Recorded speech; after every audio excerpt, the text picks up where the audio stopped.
Bonsoir à tous et à toutes, c'est Mister Marcel, directeur.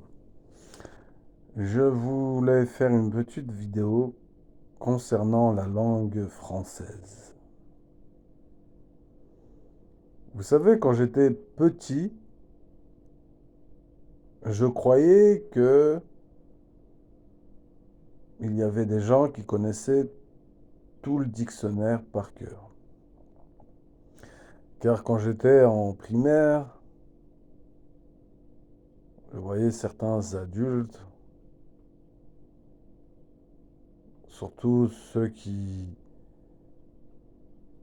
sont soit professeurs dans les établissements scolaires ou ceux peut-être qui travaillent à la bibliothèque.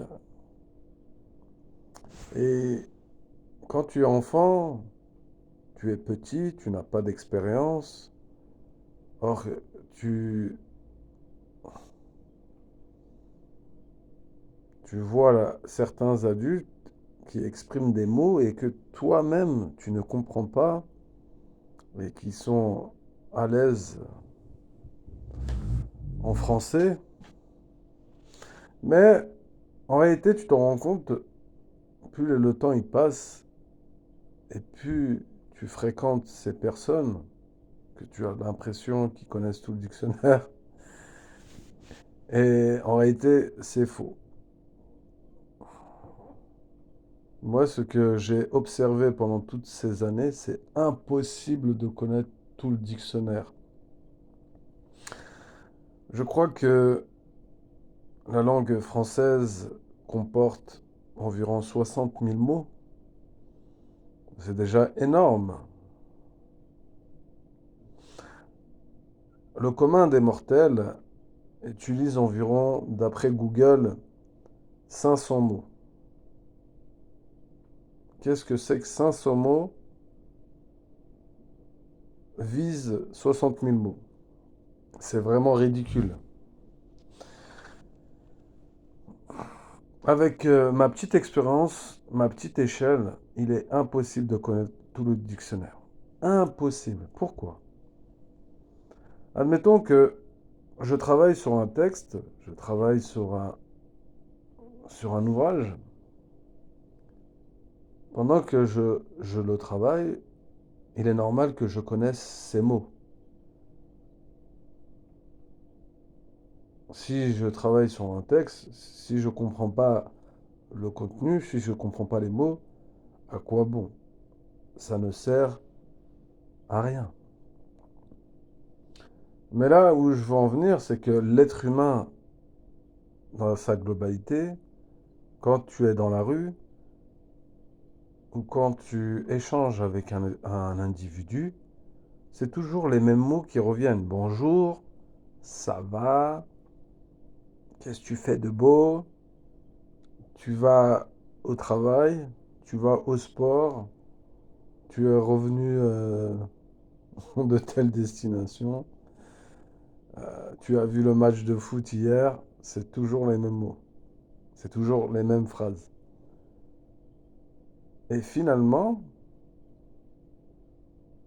même si tu souhaites connaître tous les mots du dictionnaire, vu que la majorité des gens ne les emploient pas au quotidien, il est très difficile de garder ces mots dans son cerveau. Même les plus grands lecteurs, si je prends certaines personnes qui lisent beaucoup, à force de lire, à force de regarder, à force de lire,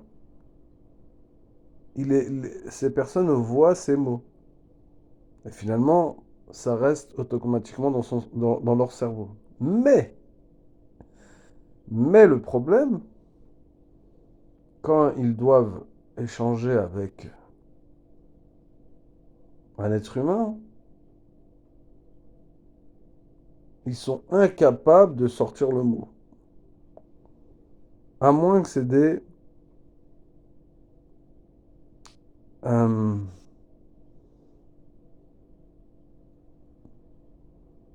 champions, des champions de l'improvisation. Pourquoi? Parce que la personne qui est en face de lui utilise ses 300 mots ou ses 500 mots au quotidien. Et comme le cerveau est un muscle, est une gymnastique, même s'il connaît ces mots et s'il les emploie pas, s'il les sort pas, il est impossible pour la personne de les sortir. Hormis les personnes qui travaillent dans la politique, les avocats, etc., qui ont la chance, le privilège de rencontrer toutes ces personnes dans les réunions, etc. Ils emploient ces mots, ces grands mots, et avec le temps, avec l'entraînement, ça devient, ça devient normal de s'exprimer de cette façon, d'avoir de ce vocabulaire riche.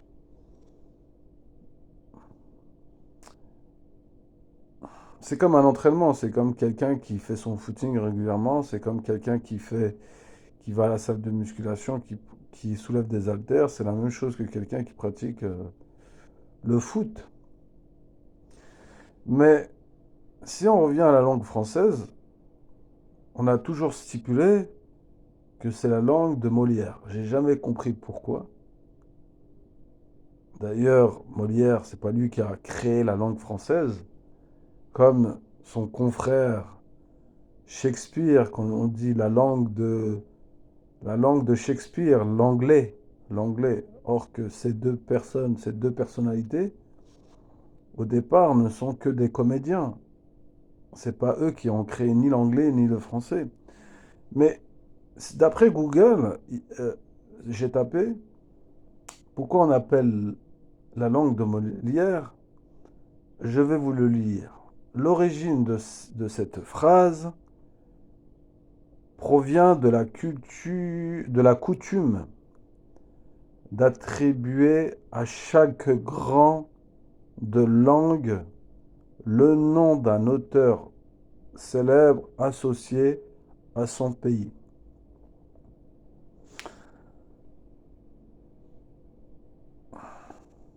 Maintenant, je sais désormais qu'il est impossible de connaître tous les mots. Même si je le pratique régulièrement, si j'ai pas un collectif, j'ai pas un cadre où je peux sortir ces mots, eh bien, il est tout à fait normal que pour moi, je ne puisse pas connaître tous ces mots. Parce que ça reste une gymnastique, à moins que si demain je rencontre des personnes qui font partie de ce cadre et qui emploient tous ces mots, c'est faisable. Je donnerai un autre exemple. Admettons que si je prends une professeure de français qui enseigne au lycée et pendant des années, elle transmet son savoir aux élèves et elle leur transmet les plus grands auteurs français comme Voltaire, hum, un auteur qui n'a pas eu une grande carrière, comment il s'appelle? Rimbaud, Arthur Rimbaud, et son collègue Verlaine. Admettons que si je prends la prof de français, elle transmet tous ces grands auteurs, Zola, etc., à ses étudiants. Elle fait ça pendant 10 ans. Les élèves vont apprendre tous ces auteurs auprès de cette prof et ils vont partir l'année suivante. Alors à d'autres élèves, eh bien pour cette prof, ça sera répétitif. Elle va sortir ça comme si elle disait bonjour. Bonjour, bonjour, bonjour, bonjour. C'est pas qu'elle est plus intelligente que moi, ou c'est pas la question qu'elle est plus intelligente. c'est qu'elle répète. Pour elle, c'est devenu un rythme. Elle est sur le même rythme. Tac, tac, tac, tac, tac, tac, tac, tac. C'est comme si demain, c'est comme si moi, je prenais mon bus 255 et je faisais. Hum, où est-ce qu'il va? Déjà, le bus de 55. Je crois qu'il fait Ouestin, Moulin-Neuf et Porte de la Chapelle. Et je fais le même chemin avec le bus, le même bus, et je fais le même chemin entre Stein, Moulin-Neuf et Porte de Clignancourt pendant 10 ans. Je connaîtrai tous les stations et c'est pareil pour les mots ou pour les auteurs.